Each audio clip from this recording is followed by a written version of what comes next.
Oa. Sikia sasa. Niko zangu ndani. Nimekana cheki movie mara. Nasikia watu wanaongea dirishani.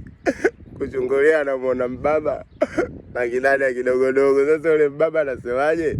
Oa, inaenda miezi 3 hapa. Hamjalipa kodi yangu, au sio? Sasa inakuwaje? Yule mdada akamwambiaje? Baba, tuvumilie, tutakupa Januari. Baba akamwambia sasa haina haja Januari nini, akatoa unaweza tu kanilipa kodi yangu dada akamuuliza kivipi? Baba akamwambiaje? Akamwambia kila naye kidogo tu basi kodi yangu nakuwa umemaliza. Dada akamwambia kweli baba akamwambia sasa, akamwambia hakikisha mume wangu Omari asijue. Omari kama kuna mtu anaitwa Omari akatungi magengeni huko, mwambieni ugoja lipela watu, mkewe anaupoza huko.